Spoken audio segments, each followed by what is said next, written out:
Well, good morning, Tom and Paul. We've discussed on this show how the incredible shrinking shutdowns, meaning that every time we go through this, the Congress carves out more area that's protected from the shutdown. So what's key about this agreement, and I think this is really what sold the senators, the Democratic senators who decided to vote for it, was extending appropriations for a full year for SNAP. For example, for legislative appropriations, meaning ledge staffers will get paid, and for Veterans Affairs. So they've taken more hot button, really, what we call valence kinds of programs off the table for a shutdown. So next time, maybe it'll just be air traffic controllers, and that's a huge deal. But Right. it's less than it would be now. So I think that's the sort of hidden gem, if you will, in the shutdown deal. Speak to our listeners and viewers who say, "Why did we do this?" I'm baffled by the constructive outcome of this. What was constructive in this exercise? Well, the Democrats gambled that health care would be of concern. They knew that private insurance market premiums were going to go up. The carriers have been very clear about the cost of health care and that these premiums were going to go up. So they drew attention to extending a subsidy for people who buy Obamacare insurance and try to get a tax break for the premium or some part of the premium. That's a smaller subset than everybody that's on Obamacare, and that's kind of a bureaucratic issue. But now everybody knows what that issue is. And they basically, it's a simple fix. Let's just extend it. And they've put the Republicans in somewhat of a box, and they are counting on the Republicans to say no, so that they can run on this issue and run on health care all in 2026, just as they did, in 2018, where they were very successful. Senator Joe Manchin, former Senator Joe Manchin of West Virginia, said the thing that saved him in his reelection campaign in 2018 was, in fact, health care.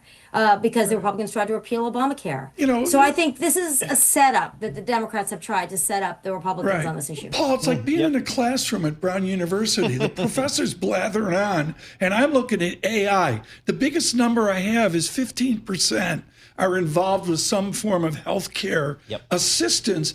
I think the math is 85% of Americans aren't. Yeah, I know. Maybe that's the heart of the matter. Maybe Paul. it is. Wendy, But how does this shutdown affect the midterm elections, if at all? Is this going to be something we're not even going to remember in 26?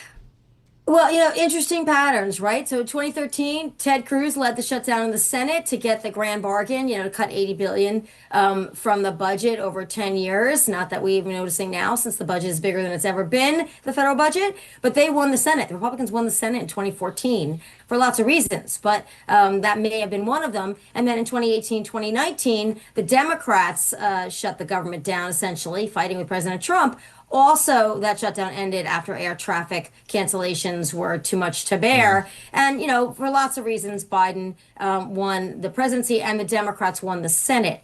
So I don't know that they think it's guaranteed, but it's shown us a big strobe light on healthcare and affordability. So, Tom, only 15% may be affected, but two things. One, they have relatives who are affected. They may not be on Obamacare, but they know people in their family that are. Right. And second, it just shone a light on the fact that the healthcare system is broken, and affordability then becomes the mantra that extends to housing, to food, to gasoline, and the pressure on the incumbent government to address that. We saw that with Biden in 24. That pressure is only going to grow.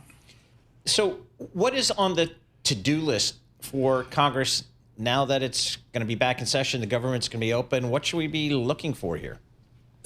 Well, we may have an Epstein vote, a vote in the House to release the Epstein files. You have 218 signatures on a discharge petition. And by House rules, that means it gets to bypass all the barriers and come to the floor for a vote. That's a big deal for the Republicans in the House. They're going to have to figure out in their own party what that sweet spot is in terms of that vote, and Obamacare subsidies, because this will be the Democratic slogan, and the pressure will be: do you let these expire by December 31st, or do you reach a deal where you extend them for a year? The Republicans would be wise to extend them for a year and then make the argument, we control the government, we'll come up with a better plan. Trump really wants it renamed. He hates that it's called Obamacare. I think if you just renamed it and made some small changes, he would sign it, and this problem would be at least put off Right. for another couple of years. But that's where I think the Republicans can buy themselves time and get off Right. the hook. I don't know that there are the votes in the House to do that. Based on the content of the Right. debate yesterday, I'm not sure there are the votes to Can do I it. do a